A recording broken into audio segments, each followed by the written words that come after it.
Welcome to Securing America with me, Frank Gaffney, the program that's a kind of owner's manual for protecting the country we love against all enemies, foreign and domestic, to the glory of God and his kingdom. We're on the road. We are in Texas, where we are engaged in the campaign to save Texas and save America against Sharia. Very much an endangerment of not only freedom in this state, but of the United States more generally. And when we talk about how serious that danger is, we are always privileged to be able to speak to a man whose own nation is very much being overrun by Sharia supremacism at the moment, and that would be Peter McIlvena, our friend and colleague who works for Lord Malcolm Pearson in the House of Lords, who is his co-host for a podcast called Hearts of Oak, and his co-director of a think tank of that name, Hearts of Oak, as well in the United Kingdom. Peter is an extraordinary freedom fighter and ally in the effort to raise the alarm about Sharia and what it is actually doing, not just to the United Kingdom, but to much of Western Europe, and what is in prospect for the rest of us, including here in the United States. Peter, it's great to have you back. Thank you, my friend. Welcome. Oh, thank you. There's a lot happening on this side of the pond, Frank. And we want to capture as much of that as we can in our first conversation with you, and then we're going to turn to this side in a moment. But talk to us, if you would, Peter, about the prospects that your radical leftist, crazy Prime Minister, Sir Keir Starmer, may shortly be the former Prime Minister, and a successor, we're told, could be a woman by the name of Shabana Mahmood, making her, were that to happen, the first Muslim, in fact, Sharia adherent Muslim Prime Minister of the United Kingdom. Heaven forfend. Give us the current state of play as you understand it, sir. Well, the current state of play, I will let you call Keir Starmer Sir. I would have other names, but I'll not repeat those. But this is because of the Epstein files, which then has affected the individual that was put in as U.S. ambassador, who really That is to say, Britain's ambassador to the United States. To the U.S., my apologies, yes. And it was given as a genius political stroke because of the circles Peter Mandelson, the individual, the ambassador, moved in. One of those circles was Epstein, and very close in that circle. A lot of this has now come out as if the British public didn't know already. And this was originally a masterstroke. Now it seems to have been a disaster. The Prime Minister appointing Mandelson to that role. And now Keir Starmer's own... So is it now a matter of record that he was engaged in some of Epstein's more salacious and reprehensible behavior, not just hanging with him and working in his circle? Well, it seemed that one of the houses that he has was partially paid for by Epstein. So Epstein was actually paying for properties, and they were together a lot. Everyone knew that, and we're now trying to delve into the depths of those files to find out exactly what their relationship was. And Keir Starmer, the Prime Minister, said, I believed his lies. He lied to me. I was duped just like the public. Come on. You had access to all the intelligence from the security forces, and yet you put your hands up and say, I didn't know. So that is all coming out. Keir Starmer as Prime Minister, his position is becoming untenable. And there are, today, I think the cabinet refused to back Keir Starmer. And so you wonder who's going to come next. Is this from the frying pan into the fire or the other way around? But you're right. You mentioned one of those figures, one of those individuals who has been put into the mix, and her name is Shabana Mahmood. She has been a member of parliament since 2010, born in Birmingham, which is a city that in theory is in England, but isn't really English how we would define it. But she has been an MP since 2010, was Justice Minister beginning or middle of 2024, and then was, I think, last year, 2025, was made Home Secretary, which is one of the great positions of state. Foreign Minister, Home Minister, I think, is your Secretary of State, in effect. So she is a very powerful individual, of course, Muslim. And that is where a lot of the concern. She is very pro-immigration. She's very pro-Palestine, very aggressively against Israel. And at a time where we're talking about an Islamophobia legal definition, and she has hedged her bets on this. She has been fairly smart in what she has said, but then you look into the back catalogue of what she has said, and it strikes fear into every Brit that wants the freedoms that we once had back from the Magna Carta 800 years ago and are now under attack. And she is not necessarily the front runner, and I know that's been put out. I think there are other individuals that are the bookies' favourite. If you look at political betting, she is probably number 3, number 4. But she is cementing her position, and really, if it doesn't happen this time, the Labour Party are in such a mess that it could actually be her time next. But she is certainly an individual to follow closely. She is not, and we'll probably touch on Mamdani later, but she has not been as vocal about her faith as Mamdani has. She has not been it's probably similar in a vein to the Mayor of London, Sadiq Khan, who isn't that vocal, but uses it at certain points. She has kind of tried to hide it, but then has also cried Islamophobia at different points when needed. So she's a hijab-wearing Muslim, which suggests she is Sharia adherent, does it not? It does. Now, she doesn't wear that head covering in Parliament. She generally doesn't wear it. So there have been times where she has, and I know some of the pictures put up about her show her in a head covering. But when I've seen her speak many, many times in Parliament, she doesn't have that on. So she is able, that's why I think she is a chameleon, which is the most dangerous of types, because it's difficult to drill down and find out what they actually believe. But certainly she has no time for Israel, open borders, pro-Palestine, and is happy to talk about her Islamic faith whenever it so pleases her. She can dial it up or dial it down. And Peter, this is happening at the time you mentioned Islamophobia and effectively Sharia blasphemy laws are being actively bruited in the parliament, are they not?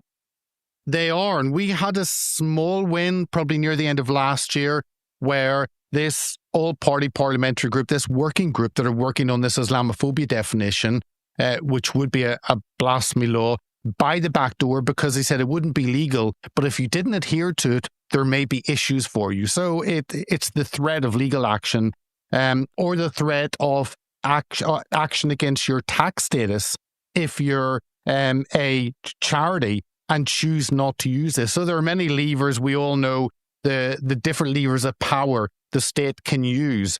But that was changed to anti-Muslim sentiment. So it was changed from Islamophobia, which is a fear of Islam, to an unreasoned fear about. Yes, a very rational fear. But it was changed to about protecting those who follow it. Now, those are two very different concepts, very different understandings. You should be able to critique a belief system, but actually have no anger or hatred to the individual that follows that. And that's where we often see in our population, especially women, don't have a choice to follow this. So we have a partial win the end of last year, but it's still all happening behind closed doors, Frank. We don't know what's going to end up with. Well, I suspect the worst, unfortunately. Peter, we have to take a short break. We have to come back and drill down on one further aspect of Ms. Mahmoud's possible premiership. And we'll do that right after this. Stay tuned.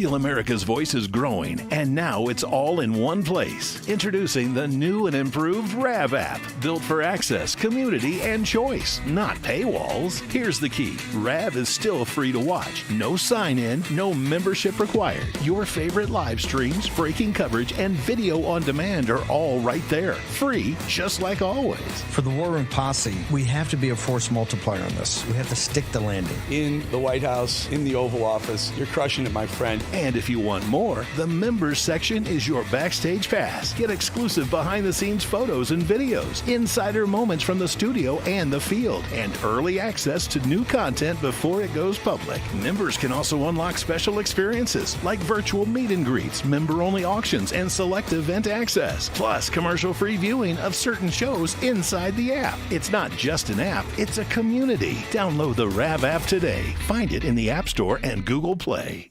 Welcome to Real America's Voice, Real Minute. Your quick look at the powerful stories of faith and freedom, inspiring audiences across the nation.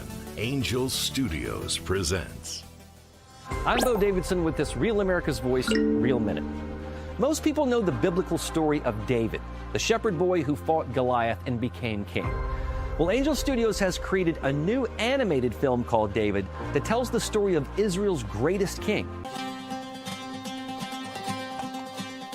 There's a light I've always followed when I'm looking for the way, when I'm searching for the answer, in the moments I'm afraid. There's a whisper in the wind and a story in the sky when I'm looking for a lantern to illuminate the night. If you want the secret of freedom and feeling alive, you gotta follow the light.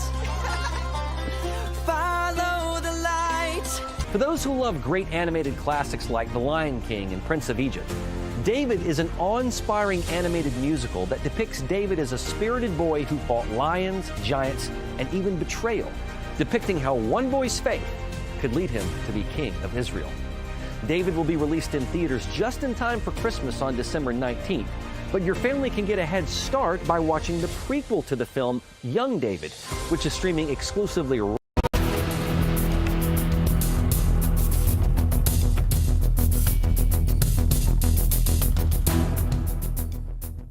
We're back. So is Peter McElveen, the Hearts of Oak's co-director with Lord Malcolm Pearson, another great freedom fighter. We're talking about developments in the UK and the prospect that it might, in short order, get its first, Sharia-compliant, if not an outright Sharia supremacist, prime minister, a woman by the name of Shabana Mahmood. And Peter, I wanted to just mention, I know that you have interacted with Nisar Hussain,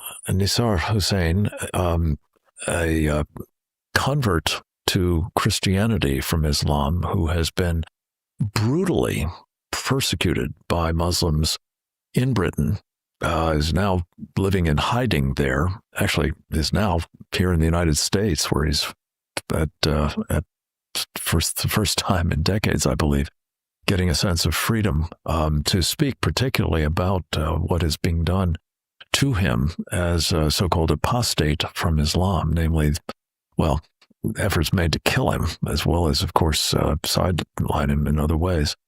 Nisar was on GB TV last night, a very popular news channel in the UK, as you know.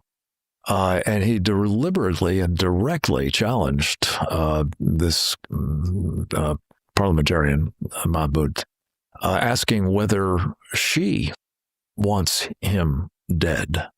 I don't know that she's responded to this question, but what are your thoughts, sir? Well, Nisar is a hero, and he converted to Christianity. He left Islam. Sadly, we all know that Islam does not give you that option, and that's, I think, why Nisar said that. And I remember going to Nisar's house for dinner 15 years ago, and I think the attack was around 2015, where he was beaten to the point of death. He was in hospital, broken legs, broken arms, and the police's response, and probably some politicians, but remember the police response was actually asking him as a convert, why are you living here? Because you're stoking up tensions. You're living in a Muslim area. You need to move. So they want to move the person who's chosen to leave Islam, as opposed to actually making sure that anyone like him are safe. And then where do you move to? Because if you move, as Islam grows, it catches up. And is he always supposed to be on the run? And he has spoken boldly about his faith. And I think one of the difficulties we have in the UK is many churches don't know what to do with someone like Nisar, because they're thinking, well, maybe we'll have this issue come upon us. We're happy to talk about the persecuted church far away, but when it comes to our local area, we have to think of our own safety. And I think that's the difficulty Nisar has had.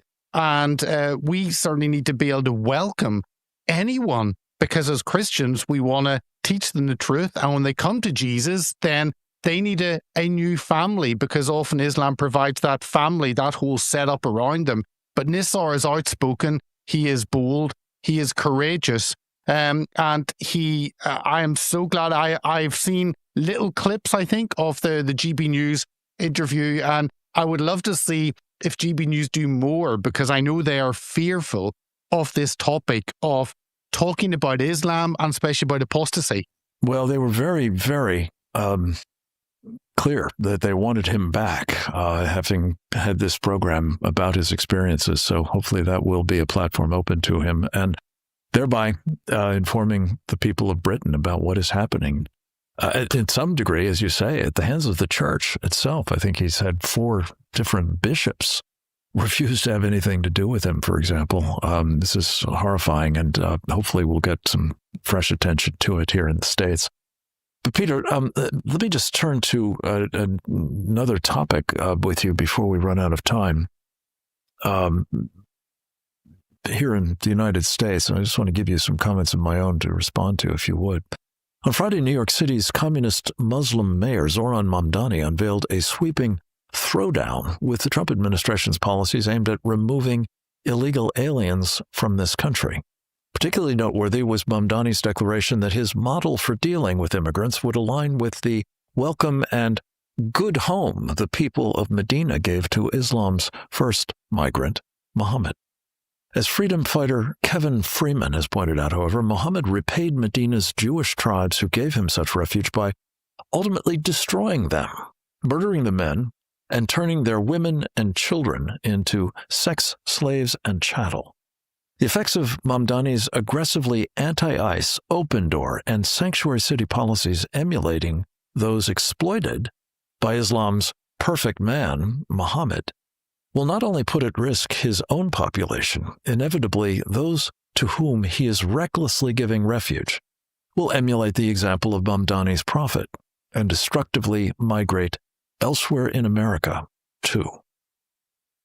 With some of my thoughts, for more of them, follow me at X at Frank Gaffney, and also at usfuture.org, the website of our Institute for the American Future, which makes this program possible.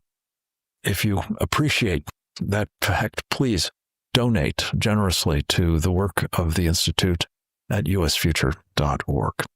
Peter, welcome back. Let me just say, you have been tracking this character, Mamdani. You have been keeping a close eye on what's happening in the United States in light of what has happened in your own country. As you mentioned, this guy, Siddiqui, in the mayor's job in London, is a kind of model for what Mamdani is expected to do here. What did you make of this pronouncement by him that it's all about Medina, baby? That's not a good sign, I reckon. Your thoughts? I would prefer to align with Kevin Freeman than Mamdani. And I think he described Islam as a religion built upon a narrative of migration, and we've certainly seen the change in demographics. So it is based on, maybe should have said a demographic time bomb. That would have been better. But I mean, for Americans, it's even Sadiq Khan, Mayor of London, is fairly low key about his faith, and it really fills me with concern that you in America, where you have this separation, and religion really doesn't enter in, or not often, into the public space. And for Mamdani to claim that a violent action, a movement from one place to another when he was fairly peaceful and then became violent, and those three Jewish tribes, I think the Battle of the Trench in 627, 600 of them slaughtered, that wouldn't really fit into anything peaceful. I don't know what is he calling for that, and with New York having such a Jewish heritage with many Jewish enclaves, actually that really concerns me. And I've seen the pro-Palestinian demonstrations, the pro-Hamas demonstrations in London, and Jewish groups living in fear. What does that do for New York, for the Jewish community? And maybe a lot of those Jewish groups more to the left possibly have voted. Maybe a lot of those Jewish Democrats have voted, and maybe they are ruining the day they actually cast their ballot for Mamdani, because those are the first groups that he will have, if he had the authority, following the actions of the perfect prophet, Muhammad. If he had the authority, maybe they would be the first to actually lose their lives under. So it fills us with dread, Frank, really does. Well, presumably, and I misspoke. It's not Siddiqui, it's Sadiq Khan, as you say. It's his name. But Mamdani is surely not going to be directly responsible for the murder of Jews or enslavement of their women and children and the like. But he could be creating conditions under which they are in mortal peril. And as I said in my commentary there, Peter, it won't be confined to New York City. People who get into New York City will get into the United States more generally. And this is why, whether Jewish voters or others have, buyer's remorse remains to be seen. But we all are on notice that what he has in mind, I'm afraid, is Medina. And that is frightening in the extreme, as is the larger agenda, of course, of the Sharia supremacists. We have to leave it at that. Peter McElvenna, come back to us with updates soon, if you would. Stay tuned for more, folks. We'll be right back.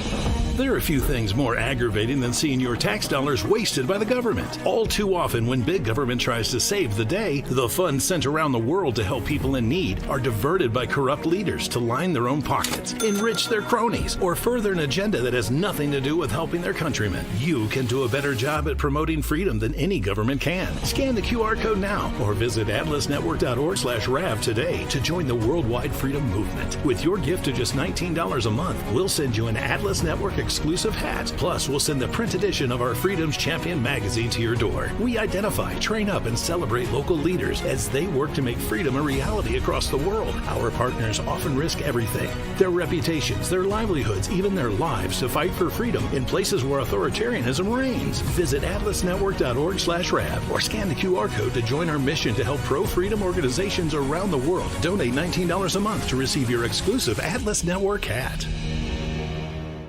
Real America's Voice is growing, and now it's all in one place. Introducing the new and improved RAV app, built for access, community, and choice, not paywalls. Here's the key. RAV is still free to watch. No sign-in, no membership required. Your favorite live streams, breaking coverage, and video on demand are all right there. Free, just like always. For the War Room Posse, we have to be a force multiplier on this. We have to stick the landing. In the White House, in the Oval Office, you're crushing it, my friend. And if you want more, the members section is your backstage pass. Get exclusive behind-the-scenes photos and videos, insider moments from the studio and the field, and early access to new content before it goes public. Members can also unlock special experiences like virtual meet and greets, member-only auctions, and select event access. Plus, commercial-free viewing of certain shows inside the app. It's not just an app, it's a community. Download the RAV app today. Find it in the App Store and Google Play. I'm Lou, MAGA pilot from Rav's Gator Chat here in beautiful Trump County, Florida. The best place for real news is Real America's Voice.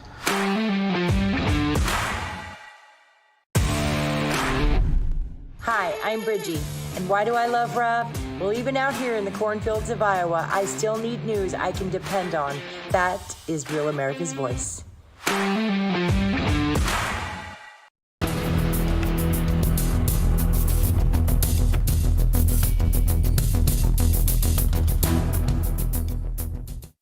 Welcome back, and I welcome to the first time contribution, I hope one of many, from Demetrius Deacon Cox, a former intelligence officer in the United States Navy. He rose through its ranks to that of lieutenant commander.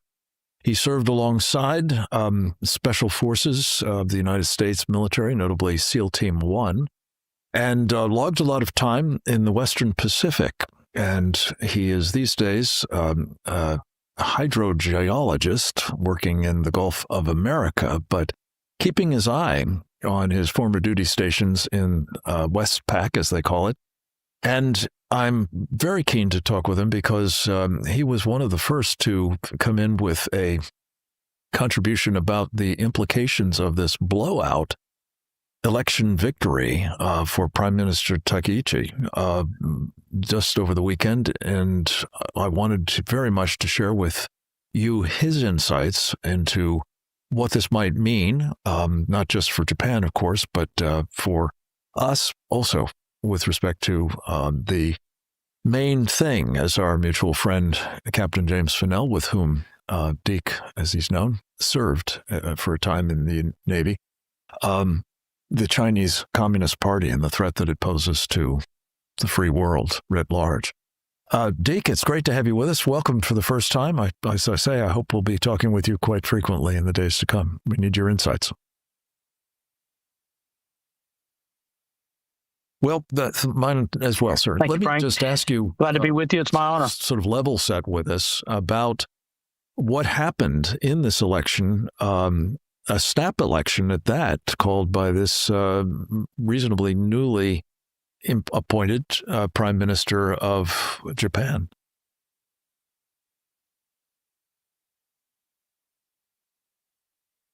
Well, to really set the stage, Frank, we have to take a step back about a year to former Prime Minister Ishiba's ascendancy to the prime ministership, which was, only 1 year in duration. And prior to his ascendancy, he actually got on a plane and flew to Beijing to consult with his socialist masters over in Beijing. And this, this a very important data point was missed, of course, by the blind eye Western media and the mainstream media. They just don't talk about these things. We know, and but what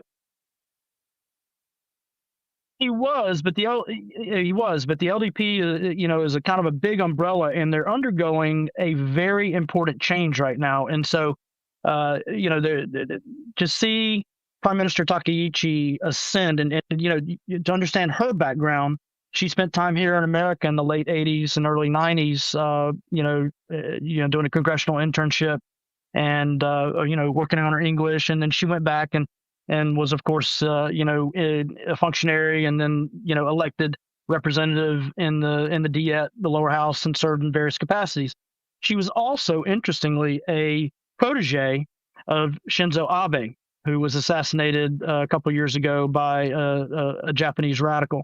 And so, Prime Minister Shinzo Abe was probably one of the best prime ministers that Japan had for, a generation, and certainly very strong on U.S. policy and, our team building efforts in the Western Pacific. And so, so that is Prime Minister Takaichi's heritage and what she kind of inherited in her training and experience. And so, to set the stage for this, is a, first of all, is a shift in the LDP and a breaking of the historic coalition that had ruled for a couple of generations or a couple of decades. And so we have a new coalition that Takaichi has put together, and with the Japanese Innovation Party. So it's LDP and JIP, and they rule in coalition. Now, the LDP has always been, the 2,000-pound gorilla in the room, but the politics shift, slightly. Japan as a nation is fairly conservative, but as in any parliamentary system, you get some voices in there that to me, in my experience working in Europe and in Japan, is often outweighed. To kind of demonstrate just the weight of this, the magnitude of this massive landslide victory over the weekend. Of the 465 seats in the lower house, Frank, 233 are needed for a majority. Okay. They won, as of this morning, just a couple hours ago, I confirmed they actually secured, the LDP secured 316 seats of the 465. Now, this is very, very important for America and President Trump, because we need, Sanae Takaichi to be Margaret Thatcher. Okay. In this moment in history, we need Margaret Thatcher in, the Far East. And so to have her, absolutely, to have Sanae Takaichi secure a supermajority at 316 is in excess of the two-thirds with her own party. Absolutely. And so the other thing that's very significant about it is that with this supermajority in excess of two-thirds, they can now veto any legislation coming out of the upper chamber. Okay, if they pass something that does not pass muster with the lower house, then they can veto that. They can also put forward changes to the national constitution, very important. And as we continue to see the Japanese self-defense forces, modernize and Japan expand defense spending, it's very, very important, because some of those changes may need to be enshrined, in constitutional changes. Very, very important. And so most importantly, lower house can modify the Constitution without the assent of the upper house in the Diet? Well, that's what you get with a two-thirds majority. That's what you get with a supermajority. And so, they of course would be in consultation with the upper house, but the House of Councilors. So they do. They have a number of seats there in rule in majority, but it's just it's the same. It's that classic. It's the rough equivalency of between the U.S. Senate and the U.S. House of Representatives, right? And because everything is done in Japanese, of course, it's cryptic to most rest of the world. But it's Japanese politics is also very deliberate. We can learn quite a bit from them. As I say, they only campaign for 10 days prior to an election, and it is amazing. It's absolutely amazing. And their turnout for this election was at like 57%, right? Let me just cut back to the chase here. Pretty doggone good. But the big, as I say, we will have you back. Let me ask you: did we get Margaret Thatcher? Do you think out of this election?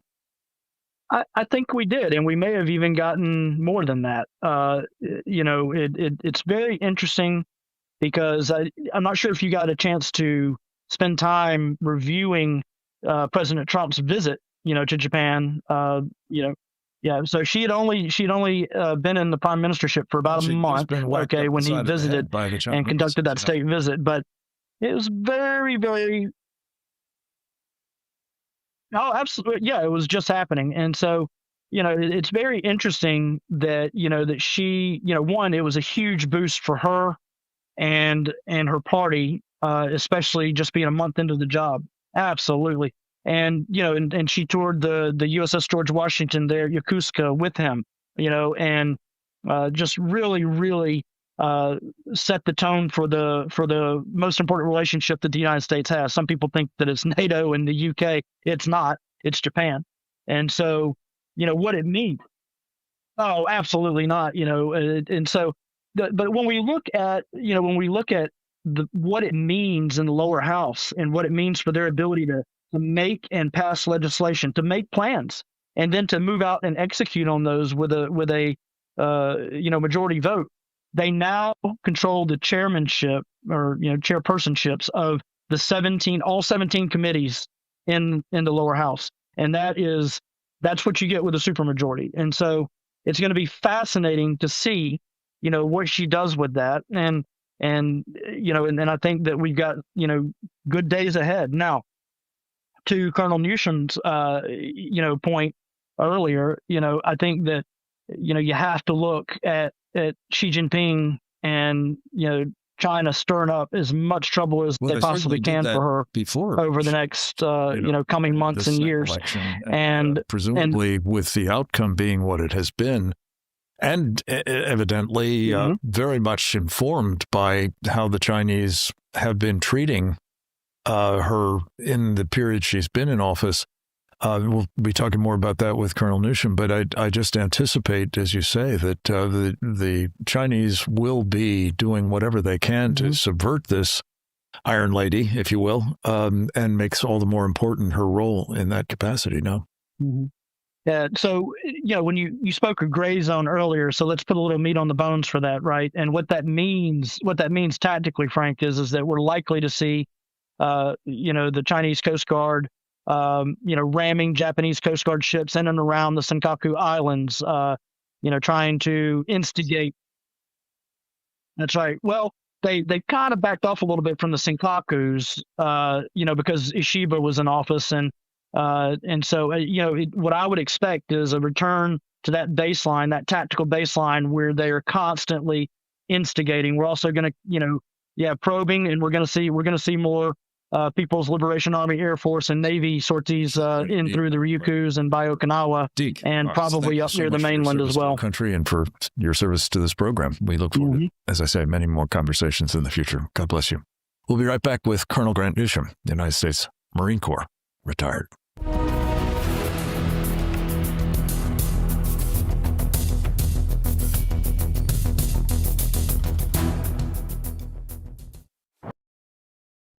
There are a few things more aggravating than seeing your tax dollars wasted by the government. All too often, when big government tries to save the day, the funds sent around the world to help people in need are diverted by corrupt leaders to line their own pockets, enrich their cronies, or further an agenda that has nothing to do with helping their countrymen. You can do a better job at promoting freedom than any government can. Scan the QR code now or visit atlasnetwork.org/RAV today to join the worldwide freedom movement. With your gift of just $19 a month, we'll send you an Atlas Network exclusive hat. Plus, we'll send the print edition of our Freedom's Champion magazine to your door. We identify, train up, and celebrate local leaders as they work to make freedom a reality across the world. Our partners often risk everything: their reputations, their livelihoods, even their lives to fight for freedom in places where authoritarianism reigns. Visit atlasnetwork.org/RAV or scan the QR code to join our mission to help pro-freedom organizations around the world. Donate $19 a month to receive your exclusive Atlas Network hat.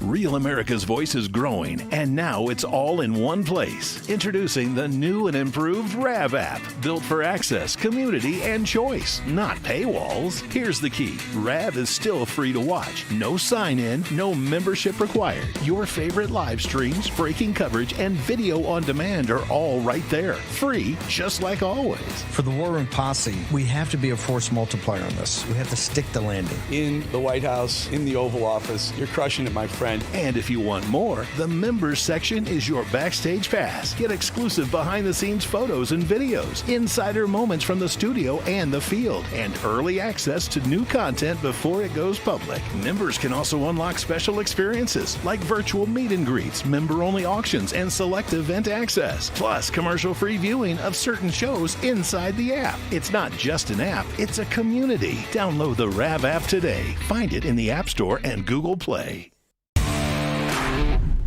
I'm Lou, Mega Pilot from Rav's Gator Chat, here in beautiful Trump County, Florida. The best place for real news is Real America's Voice.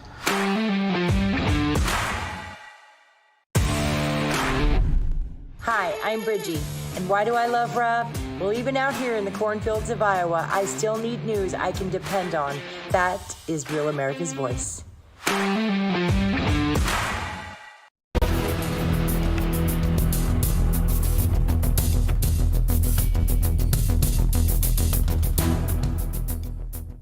Welcome back, and a very special welcome to one of our favorite guests, Colonel Grant Newsham, United States Marine Corps retired. The man who served with distinction not only in the uniform of the Marines, but also as a foreign service officer in our embassy in Tokyo, as well as in various capacities in the business sector in East Asia. We're delighted to have him with us always, a member of our Committee on the Present Danger of China and the author of an incredibly important best-selling book entitled when China attacks. A warning to America. Colonel, it's great to have you back, my friend. Thank you so much for finding time for us. Sure, glad to be here, Frank. You've resided in Japan for many years. You understand probably as well as any American the political dynamics there and their national security implications, both for Japan and, of course, for the United States, one of its key allies. Talk to us about this election. We've just been hearing about the magnitude of the victory the new Japanese prime minister achieved, in part thanks to, I think, her robust stance against China. But your thoughts, sir? It was an overwhelming victory for Takaichi and her party and her coalition. It's hard to overstate just what a blowout this was for the opposition. They have something like 50 seats now in a diet that has over 450. Takaichi was hoping to get just a majority for her own party, and that would have been 233. Instead, she got 316 alone, at least as I understand the outcome. And her coalition got another few dozen as well. So it's hard, you can't overstate what a success this was, but more than anything, it reflects the desire of Japanese in general for something different. And keep in mind that about 85 of the seats went to what you'd call conservative sort of parties. And these are not, conservative in a certain sense, but really it's just people that just want some leadership and also want Japan to have a normal defense and to be able to look after itself and to be taken seriously and to not have to always apologize and sort of go second before, say, other countries. So it was really a very commonsensical shift to the center from this never land that Japan had lived in for 70, 80 years, where they were pathologically dependent on the United States, thought they didn't have to worry about things themselves, and were just constantly apologizing. So this is a tectonic shift, and one doesn't use that word lightly. And to what extent did China, and specifically the vociferous criticism that it has leveled at Prime Minister Takaichi, and her rather, I think, robust response to it feature in these election outcomes, do you think, sir? It was important. If I knew what Xi Jinping's address was, I'd send him a Hickory Farms gift basket, because he got the Japanese to do something that the Americans have been trying for years, and that is to get them to really take defense seriously and to even come out clearly and say China is a threat. And he got them to do it. And it was that pressure that did bother many, many Japanese, and I think it did influence their vote. Foreign policy is more of a sort of a vote influencer in Japan than it is somewhere else. And one also notes that public opinion polls for a long time, not just recently, but a long time, when they ask the regular citizens, what's your feeling towards China? It's about 85, 90% negative. So Xi Jinping and China and that consul general in Osaka who said that Takaichi's head should be cut off and was not sent home for some reason, those people really did galvanize Japan. And this isn't going to be forgotten. When Japan sort of gets up ahead of steam or shifts in a direction, it tends to stay on it. And now it has an opportunity to really make its defense, say, something useful, so that it's more than just the sum of its, now it's not even the sum of its parts, but it could be sort of a very tough nut to crack if they go about it, and a very useful ally for America, more so than it's been to date. Yeah. And let me ask you, Colonel, about specifically the efforts that Takaichi and her predecessor, I guess, too, were making to considerably, shall we say, upgun the military capabilities of the Japanese. You have been very clear-eyed about its shortcomings and the difference between the rhetoric and the application of the necessary funding and the sort of programmatics of military buildup. Do you see that all changing now as a result of this mandate? Well, I think it's going to continue, but I think it has the possibility to get even better. Japan has done the equivalent of buying some pretty cool hardwares, how you might put it, long-range missiles, drones. They're developing some very good missiles of their own. They've started exporting, actually, things like destroyers. They're going to build destroyers for the Australians, for example. There's talk of others getting them too. So the hardware front, that's getting the attention it deserves.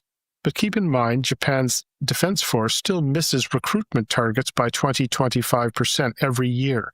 A few years ago, it missed them by 50%. So it's having trouble attracting people, and that is because of the way the military has been treated in Japan for a long, long time, pretty much forever. It gets no respect. Terms of service are terrible. There's no real pension. There's no GI Bill.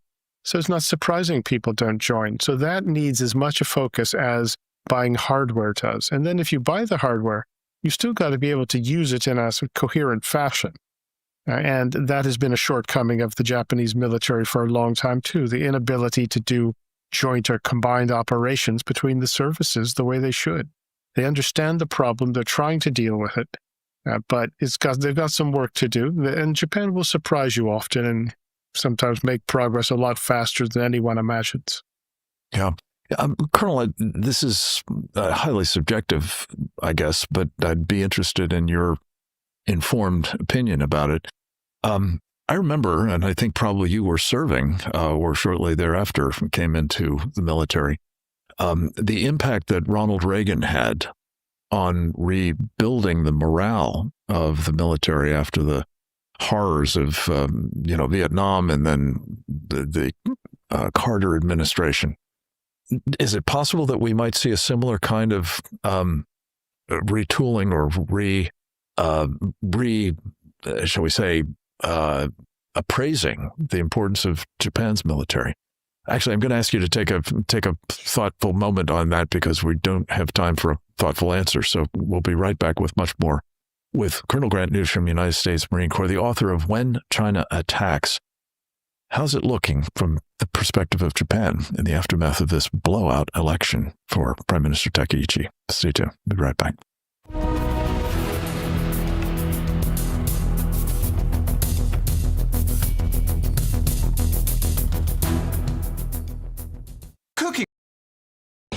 There are a few things more aggravating than seeing your tax dollars wasted by the government. All too often, when big government tries to save the day, the funds sent around the world to help people in need are diverted by corrupt leaders to line their own pockets, enrich their cronies, or further an agenda that has nothing to do with helping their countrymen. You can do a better job at promoting freedom than any government can. Scan the QR code now or visit atlasnetwork.org/RAV today to join the worldwide freedom movement. With your gift of just $19 a month, we'll send you an Atlas Network exclusive hat. Plus, we'll send the print edition of our Freedom's Champion magazine to your door. We identify, train up, and celebrate local leaders as they work to make freedom a reality across the world. Our partners often risk everything: their reputations, their livelihoods, even their lives to fight for freedom in places where authoritarianism reigns. Visit atlasnetwork.org/RAV or scan the QR code to join our mission to help pro-freedom organizations around the world. Donate $19 a month to receive your exclusive Atlas Network hat.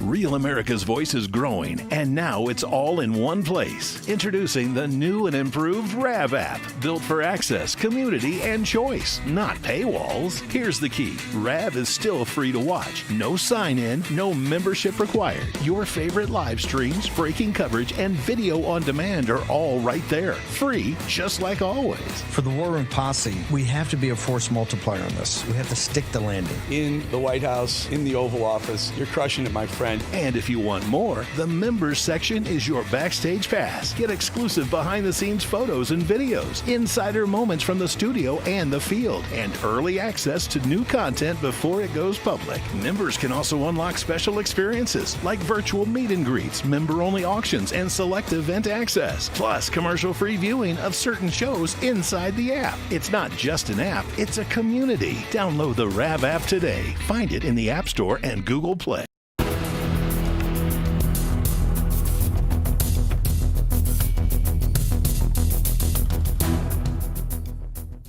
Welcome back. We're speaking with Colonel Grant Newsham of the Center for Security Policy. He is the author of a best-selling book that is required reading at the moment. It's called When China Attacks, A Warning to America.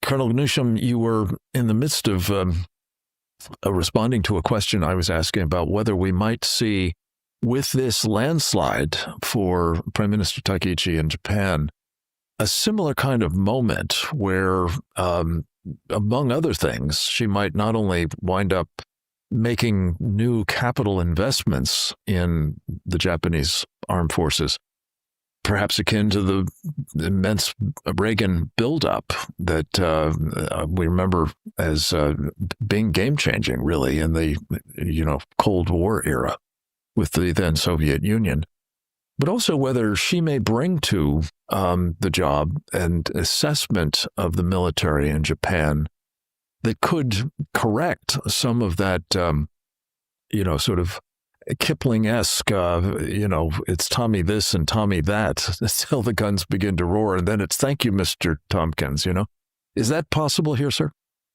It could be, and I think it probably will be. This is just a missing piece of the puzzle. I remember, like you just mentioned it, when Big Ron really fixed the U.S. military. And it wasn't just spending money, but you did have to get your checkbook out. But you also had to say, give it some respect. And when President Reagan said military service is an honorable profession, people listened. And that has never been said in Japan. And Takaichi's going to have to do it. The defense minister, Koizumi, is actually pretty good at that sort of thing. And you could have a necessary shift in the way the military is perceived in Japan. So if you combine the money and the talking it up, you could get a good result out of that. I expect that you will. It's necessary because the Japanese military is about half the size it needs to be right now. I don't expect it will double, but it does need to get a lot bigger to accomplish its missions. And those two pieces of the puzzle do need to be addressed. It's sort of stunning. Is this a legacy of the, MacArthur-dictated Constitution of Japan, which relegated the national military forces into a so-called self-defense force? And one would think that if there is this broad apprehension in Japan about the Chinese threat, that addressing this idea that honorable service is rendered by those in the military and encouraging more to sign up in this moment would be very much central to the agenda of the new mandated prime minister. Yeah, it is really an aftermath of World War II, and in some ways it's not surprising because the militarists got Japan into just a horrific catastrophe for the Japanese people, and that stuck for a long time. So there was a rote sort of anti-military sort of thinking in Japan's ruling class, academia, the media, etc. But that has outlived its usefulness for at least 25 years. So that needs to shift, and Japanese people do respond to the need for a national defense when it's explained to them, and they say, yeah, well, of course, why don't we? In fact, if they knew how really the problems the JSDF has, I think they'd be outraged because they've assumed that Japan's leadership has taken care of it, and they don't realize, say, the shortcomings. If it's explained to them, I think the public would come along quickly. The Constitution, Takaichi's does want to change it, so not least so it recognizes the Japanese military as a constitutional legitimate force. There's a very strong argument to be made now that it's unconstitutional. And think what that does for the morale of people in it. So change the Constitution to reflect the reality, and that will have a positive effect. There were others, of course, in the neighborhood who had a very bad time of Japanese militarism, among them China. And while the Chinese communists have completely revised history to suggest that they were instrumental in defeating Imperial Japan, it wasn't so, of course. But they seem very determined to, lay Japan low, hence some of that back and forth that we were talking about earlier. Your thoughts about how the Chinese Communist Party is likely to respond to this mandate and the prospects of, modifying significantly in the ways you've just described the Japanese Constitution?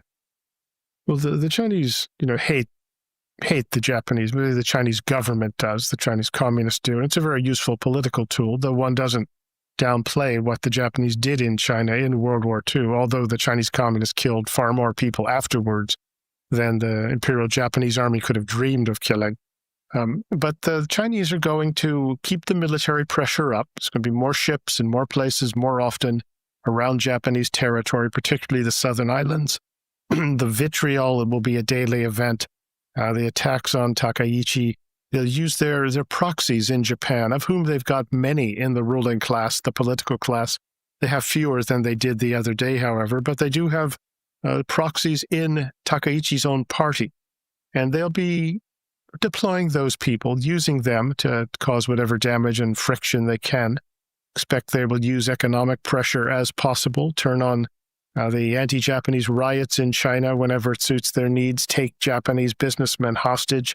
It'll be that sort of pressure, and also trying to undercut Japan and Takaichi at every global forum possible, and trying to play the America card too, use their American proxies to say, well, Japan shouldn't take, or America shouldn't take sides in this. It'll be a full court sort of military assault, well, not a shooting assault yet, but in terms of just trying to elbow in and take over Japanese territory, they're going to do that, but the political warfare part will be unabated. They really don't like Takaichi.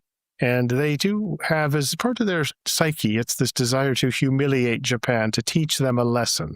And that goes back actually before the World War II business, but they almost just can't help themselves. And they, you saw it displayed by the Consul General in Osaka with his really uncivilized remarks that he made. Not just uncivilized, just he embarrassed the whole Chinese nation, but they're used to that.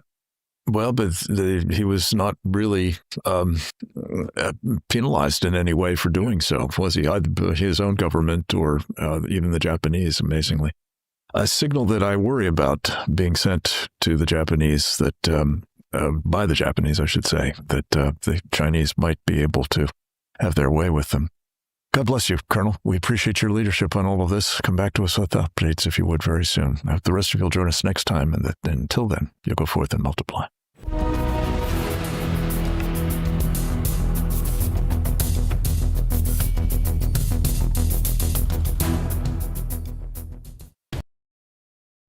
There are few things more aggravating than seeing your tax dollars wasted by the government. All too often, when big government tries to save the day, the funds sent around the world to help people in need are diverted by corrupt leaders to line their own pockets, enrich their cronies, or further an agenda that has nothing to do with helping their countrymen. You can do a better job at promoting freedom than any government can. Scan the QR code now or visit atlasnetwork.org/RAV today to join the worldwide freedom movement. With your gift of just $19 a month, we'll send you an Atlas Network exclusive hat. Plus, we'll send the print edition of our Freedom's Champion magazine to your door. We identify, train up, and celebrate local leaders as they work to make freedom a reality across the world. Our partners often risk everything: their reputations, their livelihoods, even their lives to fight for freedom in places where authoritarianism reigns. Visit atlasnetwork.org/RAV or scan the QR code to join our mission to help pro-freedom organizations around the world. Donate $19 a month to receive your exclusive Atlas Network hat.